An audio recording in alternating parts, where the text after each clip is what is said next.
Are you good? Are you good? I'm good. Welcome everybody, Chris Lazar Show. Thank you for being here. Wow, what a weekend. I I um I almost didn't record today. I was just so tired. And I got home late today because I was up north. And in Michigan, up north is a tradition unlike anything else we've ever seen. I don't know if you've been up north. I don't know if you've been up north, but it is a tradition only Michiganders really know well. Don't tell me, cause my buddy has got a girlfriend from Wisconsin. They say they go up north. Yeah, that way. But it's not the same. Don't don't take that from us, Wisconsin. All right. You've already taken too many Lions games from us. You've ripped victory out of our hands. Don't take the one thing we do right here in Michigan. All right. But up north, I was up north, got home, felt energetic, went and ran, and I was dead tired. I actually took a nap. I hate to say that. I did. I took a nap. I didn't want to. I didn't mean for it to happen by any means, but it did happen. And I almost didn't record. But I am because I'm a goddamn trooper for y'all out there. And I wanted to talk about up north, actually, a little bit. A little bit. So I'm going to try and power through this. For those people that are listening that aren't from Michigan, first of all, are you guys doing all right out there? I hope you guys are. Let me get some water here.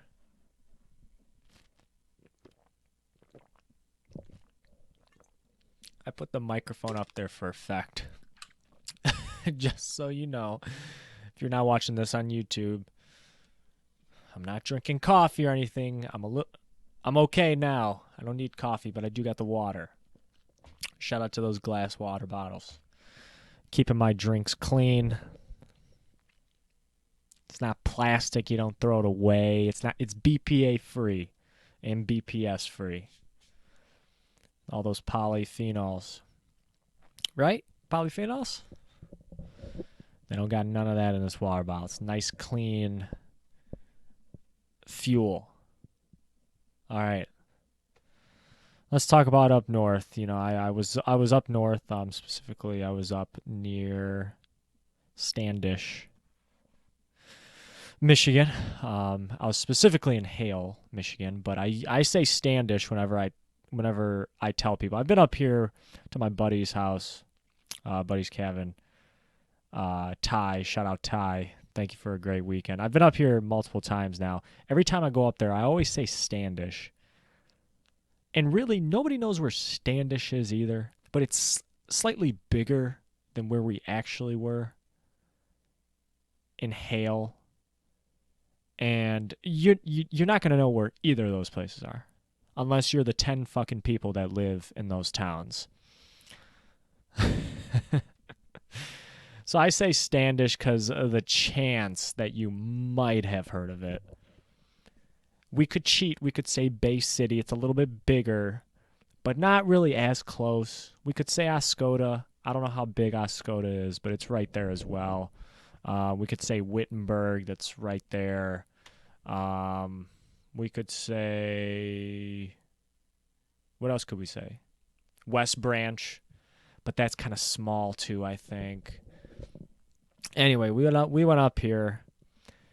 It was a great time, and I think that's the key. Whenever you go up north, you got to go to a town that nobody's heard of. To me, a place like Traverse City, that's not really. I mean, that's up north. That's up north, but Traverse City is like an actual city. They got a nice downtown, like a big downtown, lots of shops. You tell me. Does it sound like you're going up north when the city you're going to's got a Scottrade branch up there? See, I don't know. Yeah, you're on the lake, you're out there, but when the city you're going to up north has got a financial district, you ain't really up north in Michigan. You need fucking forests and a lake and a boat, and you up north. Hell, I could get all three of those things 5 miles from my house. And technically, I'd be up north. And that's the thing about going up north in Michigan. You could even go south and still be up north. As long as you have those three things. Maybe four. A cabin. What did I say? A cabin, a lake, forest, and a boat. Anywhere in Michigan, if you get those four things, you're up north. You could go due west on the latitude line and be up north. You could go 1 mile up north and be up north in Michigan. That's just how it goes. But this up north trip that we did with my friends and I, the thread, as we like to call us, we went up north, and we had been planning this trip out for a long, long time. Like 2 months out, I had requested the day off, just a half day, because I'm not a slacker.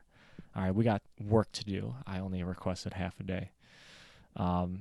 And it was a great time up there. Planned it out. So I actually did have quite a bit of packing to do, even though we were only gone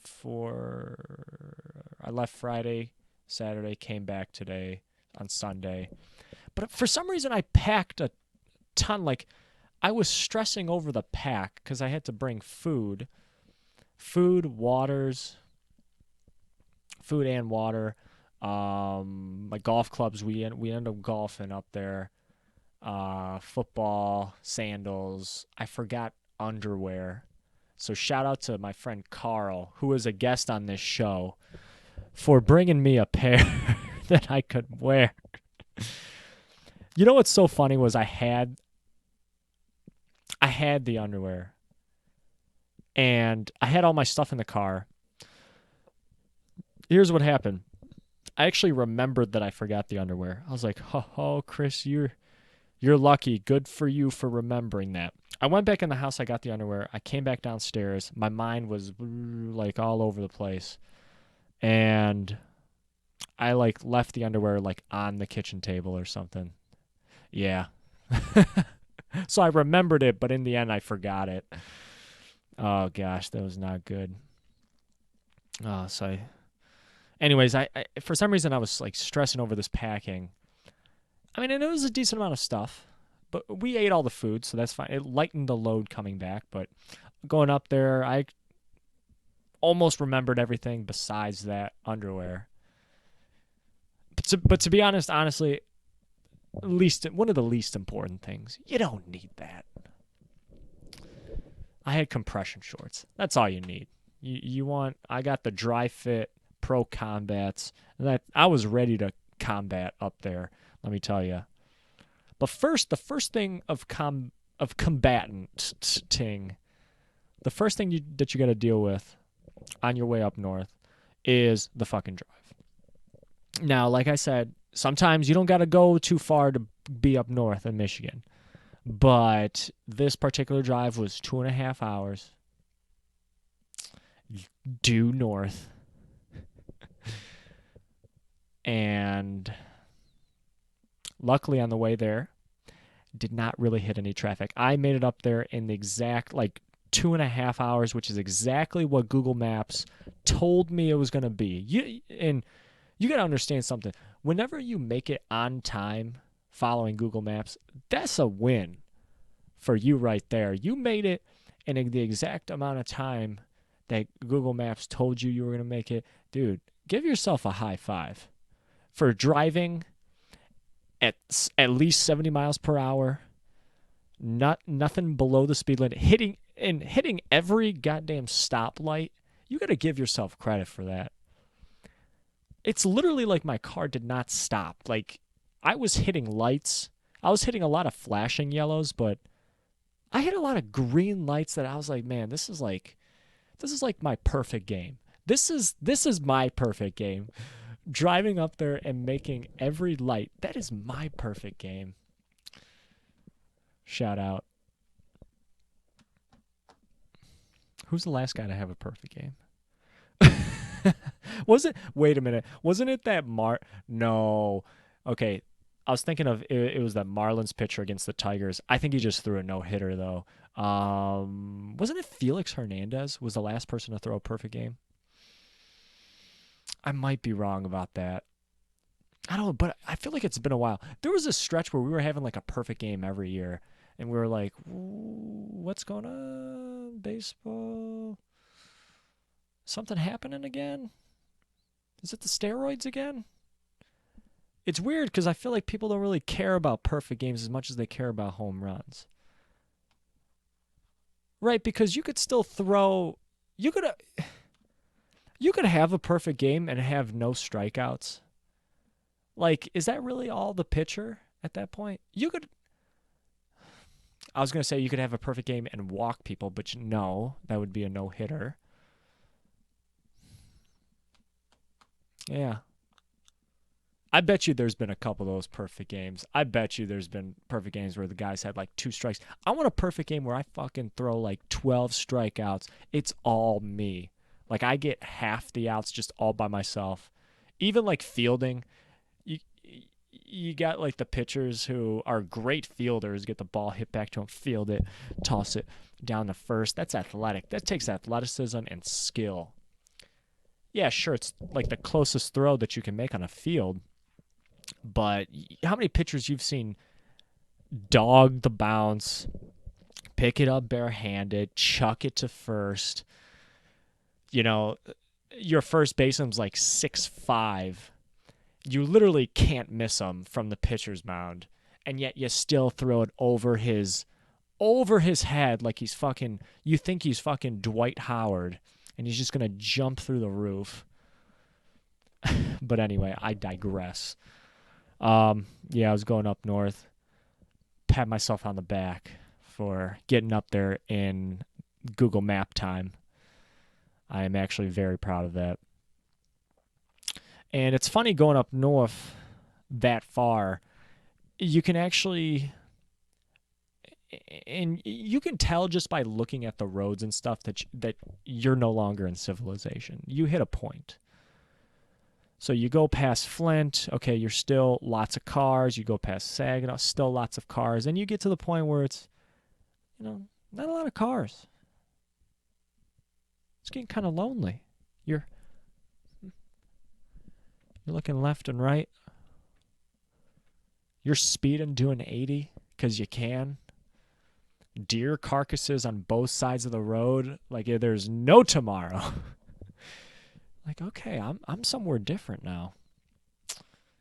I'm in the forest. How did I end up here? There's literally just a road going through a bunch of fucking trees. It's a one-way. That's really not how it is. There's still a freeway that goes up there. One way I could always tell I'm getting to a point going up north is when the billboard signs start to get like less and less like commercial. I swear to God, every time you drive through a freeway up here, you're going to hit like a McDonald's sign. You're going to hit like something insurance. But no, you get up that far up north, you're starting to see the local celebrities. And it's usually like some shit that they don't have in your hometown, but they gotta have up there. It's always like some sort of like animal removal. Some exotic animal removal. They got a guy who's the star celebrity of his small ass town in Michigan. And he's got the one fucking billboard going up 75. And everybody's seeing it.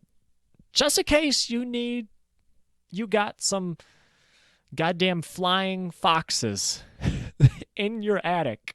There's a guy who can remove that for you. And goddamn, if there are flying foxes, that is the biggest bat in the world. That is only in the Amazon. Shit, if you have that, this guy's got This guy doesn't remove them. He fucking extincts them from your household. That shouldn't be here in Michigan. He's got an AK-47. That's his removal plan, is an AK-47, grenades, shit that they got on Call of Duty. That's his removal plan. That's how you know you up north. Yeah, that way. Oh, yeah, that way. No, try like a segue. Oh, that way. I used to trap at a Subway. Shout out migos. Shout out Zaytoven one time.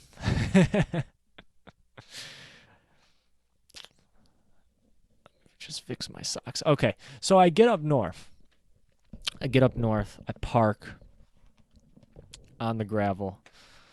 And it's a beautiful, they got the cabin, they got the house, beautiful area. It's got the lake, beautiful area. I park. First thing I have to do is get this fucking food in a freezer, like right away, because I had it in these packs. And what are they, like the igloo packs, like the shit that you had in middle school to keep your lunch cold? I had that, but just bigger for the beer, for the food, and they actually worked really well.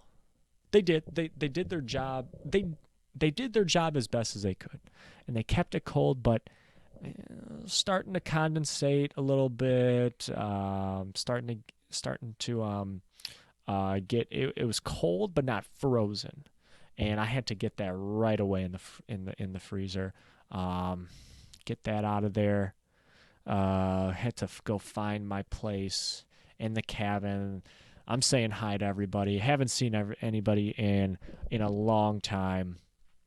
And we get right into up north festivities.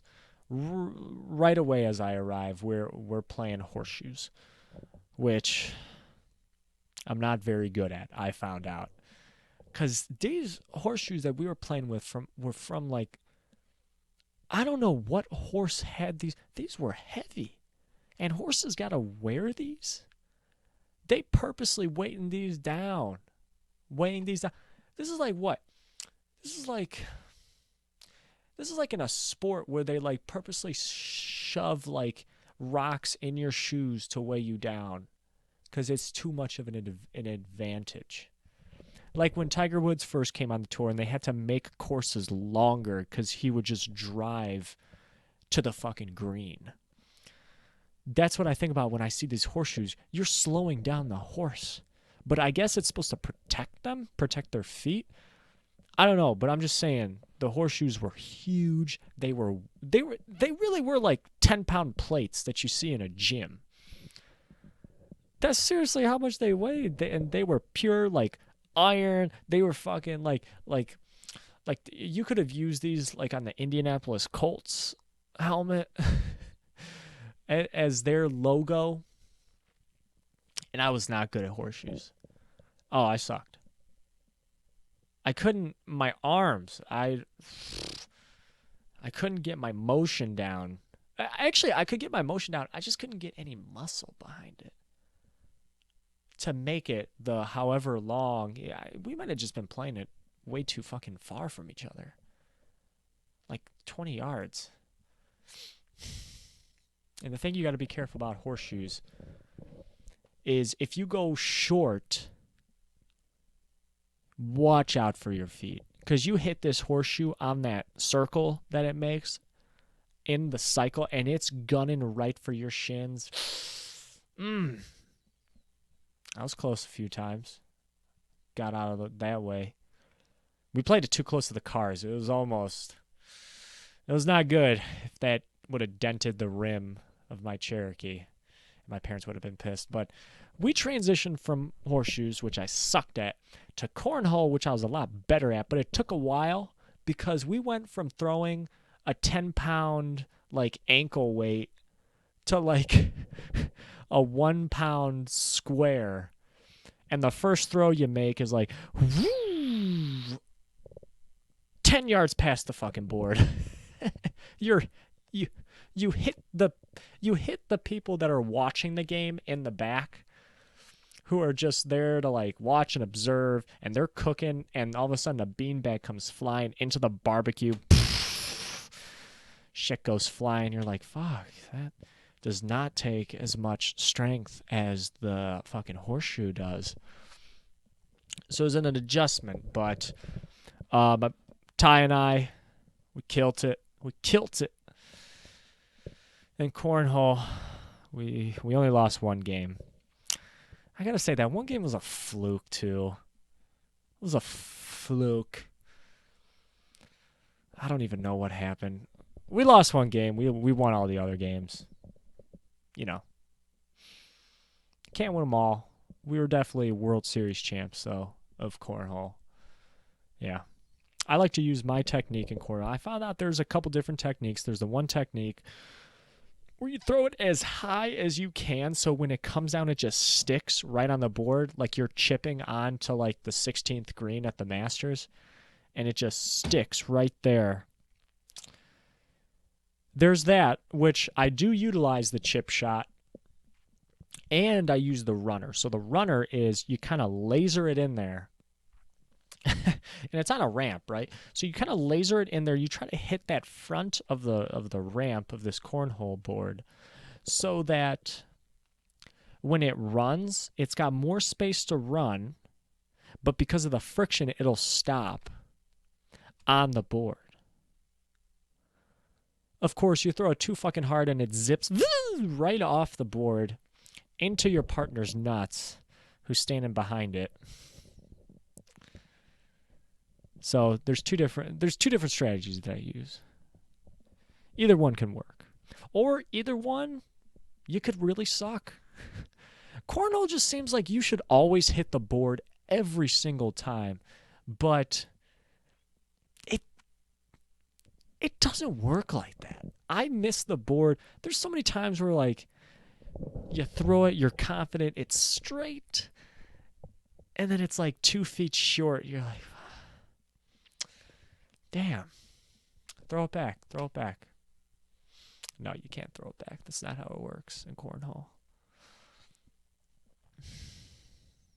Yeah. Yeah, we play cornhole. We won a lot in cornhole. That was the first night. First night was low-key. We ended up playing poker as well up north in the garage, drinking brews, playing poker with beer, and I don't know if that's such a good idea. We had legit chips too, which I really like. I don't like using. I remember one time when I was younger, and I was trying to learn poker, and my dad was like, "Yeah, you can just play with nickels and dimes." Fuck. Okay, let me go get my Sacagawea quarter. Can we use that? Does that mean I have a lot of chips? No, I like the actual chips. I like the ones that are weighted that you use in like a casino. Those are nice. And that's what we had, which made the game a little more legitimate. You know, it made me feel like I was at MGM Grand. Like, oh God, I could lose. I gotta take this seriously. And I did take it seriously. Except for the fact that I never called or lived to see the end of the flop. We played Hold'em. Because I always folded.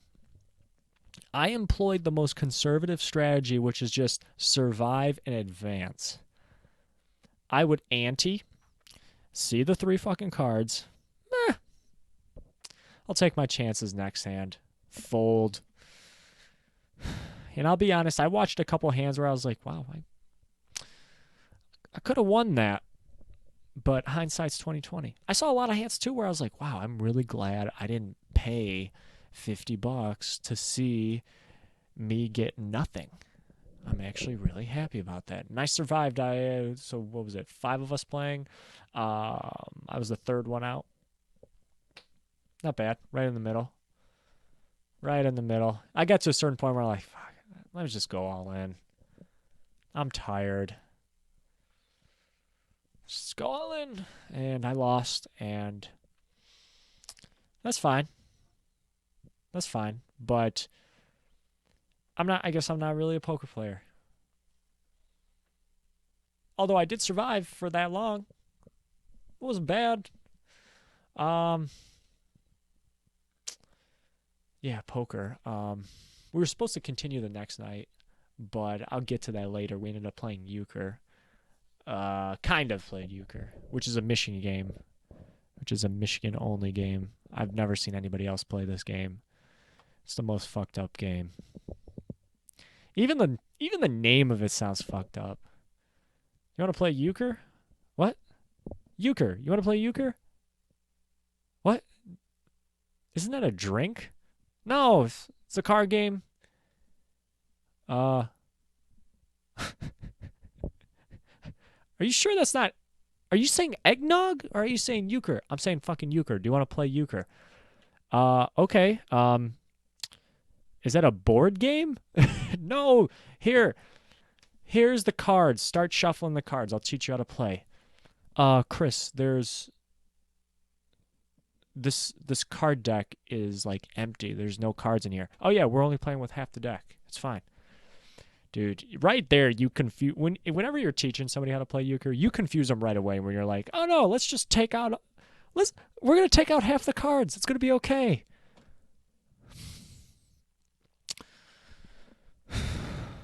I'm scared, Chris. What are we playing? What kind of devil game are we playing? Why did I spend money to buy a full deck when I didn't even need it? Are we using the jokers? No jokers. Just take out everything that's not an ace, king, queen, jack, 10, 9. Okay. Leave all the suits. Yes, leave all the suits of those cards I just mentioned. It's going to be okay. You're going to learn. You're going to learn. I don't know if I should get into that later. That was the next day. That was on Saturday. Saturday night. Friday night we didn't do too much. We woke up semi-early. Not really early. We were all like, yeah, we're going to wake up early. We're going to go golfing. We're going to get that nice early tee time, crisp swing as that dew on the grass swipes on our drivers, and we're driving it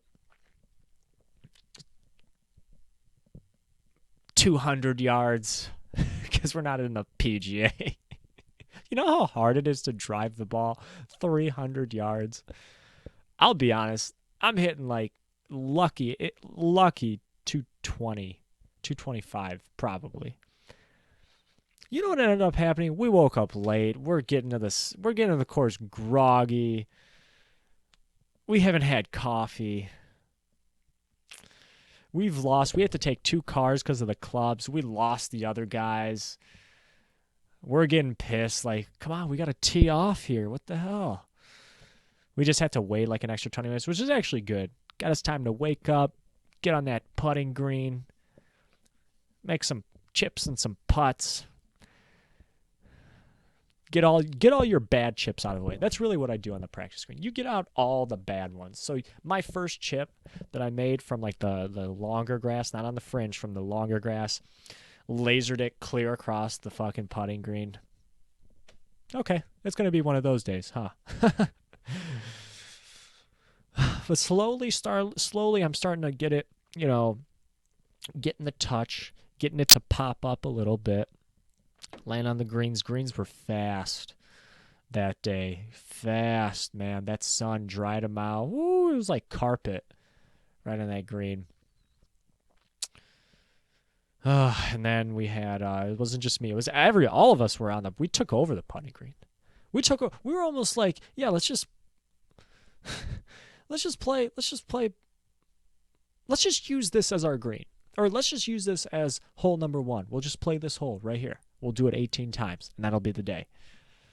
No, because we had like 5 people on this green. We had putts like rocketing in. Because some of my friends had no touch. Rocketing in, you're concentrating on your putt. Next thing, a Titleist hits you in your heel, and you're like, fuck. Dude, you're 5 feet away. Just tap it in. Just tap it in. Little tap, tap, tap-a-rooney. You want some tap water with your tap in? Just nudge it. You don't got to hit it hard. Just tap. Just tip tap. Just Just flick it. Just blow the ball and it'll go in. No need to. It's not a drive, it's a putt. You push it in. No need to rifle it.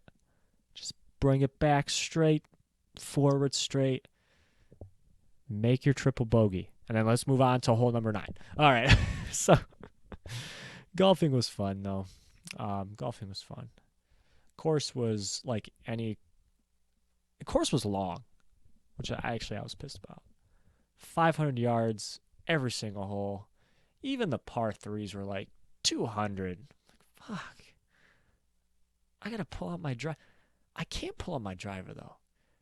Because 200 yards is at that point where it's not quite long enough where I can use my driver. I'd be stupid. There'd be guys looking at me on the course like, I bet you $10 you slice into the woods. I bet you $10 you clear the green and you go into the cornfields that are behind the green.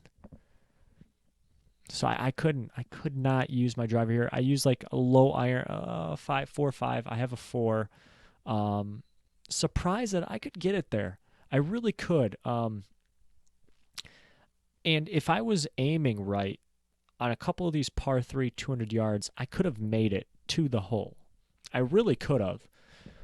It would have rolled, but I would always aim like slightly right or left, and it would hit longer grass, and it would roll a little bit, and then it would stop.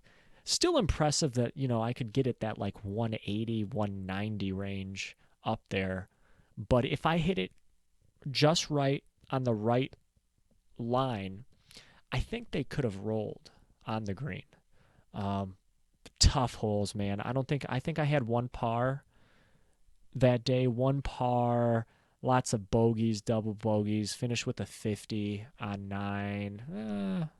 It's whatever. I always judge my golf game, though, by how many balls I lost. I lost 1 on the first hole. So it kind of like, fuck, it's going to be one of those days, huh? But then I answered. I went out there, and I lost 0 balls. 0. I was proud of myself. We did it. I even found the ball. I came away plus or neutral. Came away even. It's always so great when you find a ball too. You're like, I got. It's a Bridgestone. Fuck it. I actually found a friend of mine's balls. Joe, who was in the other group, he sliced his ball over onto the next fairway, and then we found it. And I was like, oh, this isn't any of ours. I bet you somebody sliced it. After the match or after the round, I was like, hey, is this your ball? Damn, that was a wicked slice, man. From that number 1 tee, woo! To put it on our fairway. I easily could have pretended like that was my ball. No, not really, because where I found that ball, it went super. That was long. Even for where that was super long, nobody would have believed me that was. Hey guys, I found my ball. Chris, that ball's on the green. Yeah, I know. It was a great shot, right? Chris, I saw your ball. It went in those bushes over there. Get over there. You're playing the ball as it lies. All right. So, anyway, it was a nice day at the golf course. It was a beautiful day. Skipped the rain. It didn't rain. We were lucky on that. It rained a little bit when I was going up there, but not anything Saturday. It's supposed to rain today, I believe. Yeah, and then we came back. We went on the boat. The boat and the lake. You need those things. And the boat and lake were fun. The boat and lake were a lot of fun. We took a dip in the lake. Lake was nice. It was it wasn't warm. I mean, it was refreshing. It was a refreshing dip in the lake. We had the beers on there in the cooler. It was really nice. It was nice to be out there. We took that boat around the lake. Got it up to 30 miles per hour, which in a car is like nothing. But on a boat, for some reason, 30 miles per hour, like on a boat, seems really fucking fast. Like you're in Miami, like you're in Grand Theft Auto Vice City. You're speeding because you just shot somebody and the cops are after you. The Coast Guard is fucking after you. I'm serious. 30 mile per hour in a boat is quick. You really feel like you're moving. Wind's whipping in your face. Your hat, be careful because your hat will fly off at those speeds. And we actually did have, and I'm sorry to say this, but the Ziploc bag flew out into the water. It was regretful. Because I don't want to like just toss garbage in a lake. That's not what we were doing. It just flew off. Should it have been secured? Yes. Should I have brought a Ziploc bag? Because the reason the Ziploc bag was there is to house the sunscreen. Didn't really need that. But whenever I pack, I'm always the type of packer, maybe it might be like a foreign thing, where you put everything in Ziploc bags. Toothbrush, Ziploc bag. Toothpaste in a different Ziploc bag. Retainers, Ziploc bag. Shampoo in a Ziploc bag. Sunscreen pocket in that pocket. Just put it in the front of your backpack. You know what it needs? A Ziploc bag. Get the fucking biggest Ziploc bag. Put one thing in there. And then put that in your bag or duffel bag or suitcase. That's what I do. Then I got this like puffy pouch sticking out of my front pocket of my backpack. Because that big of a bag, it's going to get filled with air. It's like an airbag. So you got to like open it up, squeeze out all the air, zip it back up. Oh, no, there's still a little bit of air in there. Do it again. It sucks. So anyway, that flew into the ocean, into the lake. Which kind of looks, it might as well be an ocean. It was big. It was a nice sized lake. Yeah. And we all jumped in. I didn't want to jump in. I did have my swim trunks on and stuff. But as soon as everybody else jumped in, I was like, you know what? Let's just do it. Let's jump in. Jumped in there, and it was refreshing. It was nice. It was really nice. But we had no life raft. We had no... That's the one thing. Like, we got the most important things on the boat. Get the booze. Make sure we got enough booze. Is it cold? Do we got enough ice? Cool. Let's get out of here. Oh, where's the life vest? Oh. Okay, nobody drown. Nobody. Here's if you're going down, reach for the wine bottle. Can you get it? Oh fuck. Okay. Who's going in? Who's going in after? Who's going? Fuck it. Nobody talk about this, all right? Nobody has to know. Nobody has to know he's at the bottom of the lake. No, I'm just joking. We did have one friend that jumped in, and he was like down below the water like a second or two longer than you think he should have been. And I started to like take off shirt, almost jump in, and then he surfaced up. I'm like, thank God. Don't scare us like that. That was scary. That was a scary moment. Anyway, we took the boat back in.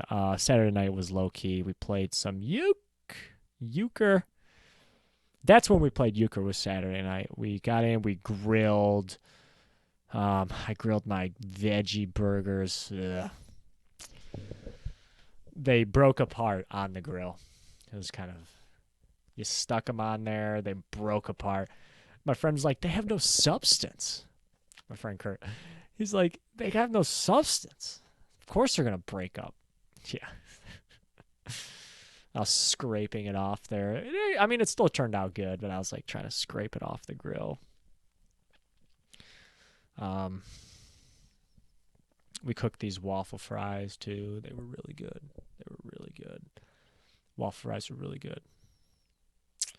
I brought them up like a year in years past, 1 year, 2 years ago, and I brought up like 3-4 bags, and we didn't make them, and they just stayed in the freezer for like 2 years. I don't know if my friend had to toss them away, but I was really pissed because I bought them for that moment. Some nice Ore-Ida. And no, they are not sponsoring this. That's just how fucking good they are. Ore-Ida. The ones that I bought this year were Kroger brand. Oh, fucking amazing. They were fucking awesome. Oh, they were awesome. Nice compliment to the veggie burger. So we were full. We're hanging out at night. Do we want to play poker again? No. Let's play euchre. And again, euchre's a fucked up game.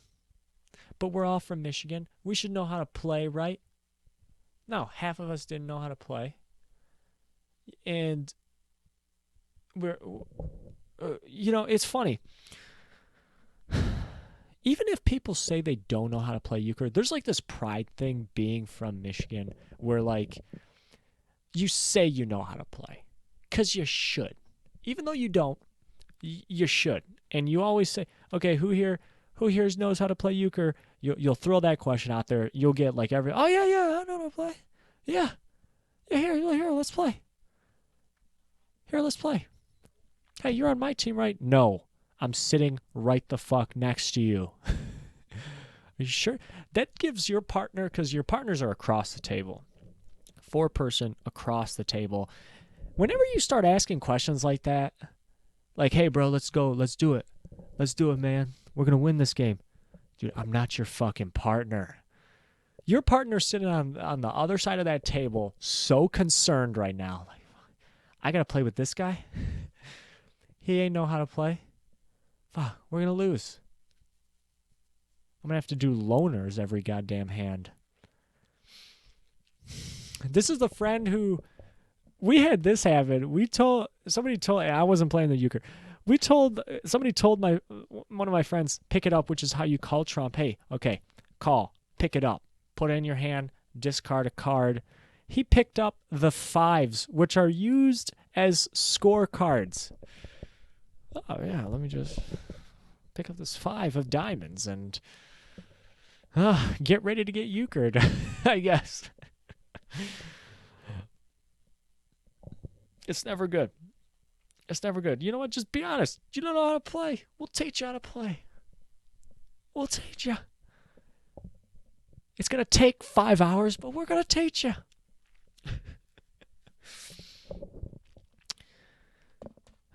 We did that for a few hours, and we were dead. We were dead tired. In the years past going up north, we've been able to stay up till like midnight and stuff. Excuse me, not midnight. We've been up to like 4 in the morning up north before. This night, we're older. Yeah, we're out of shape. We spent the day in the sun, and what? Damn, it's 4 in the morning. I'm going to bed, dude. It's 11. Let's just go to bed, guys. I'm dead. Go back to the cabin. We're all passing out. We got buddies that are still playing NFL Blitz. I got Carl, who is a guest here, brought his goddamn N64.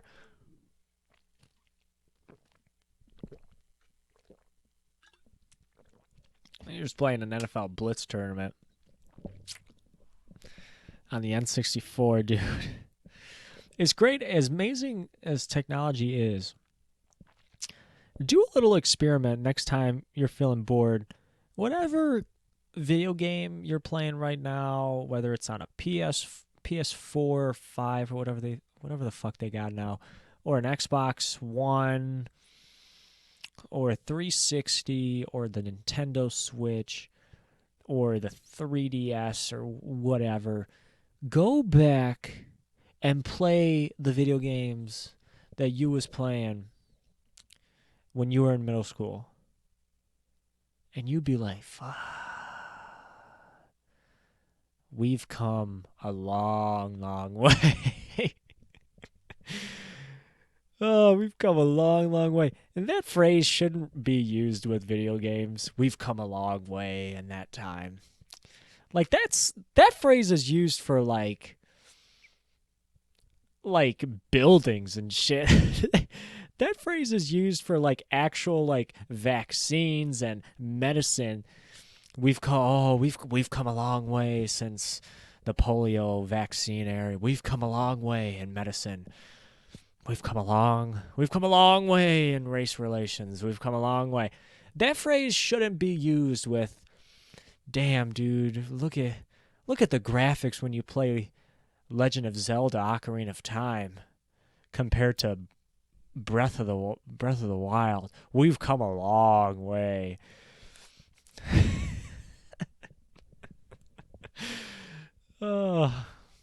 We appreciate it. We appreciate those N64 games.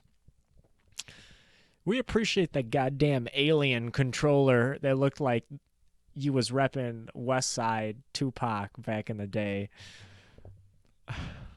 I'm pretty sure we had to tell one of our friends where the Z button was. Hit Z! Where? Where's Z? It's on the bottom! Like a trigger. Oh, there it is. Yeah. I remember the first time like playing an N64, I feel like the Z button just came natural to me. I didn't have to like look. You didn't have to like turn it over, hit the Z, it's on the back. It is. I feel like I just picked up the controller, knew it was fucked up, and then just adjusted to it as I go. That was pretty much like the first controller I ever used in video gaming.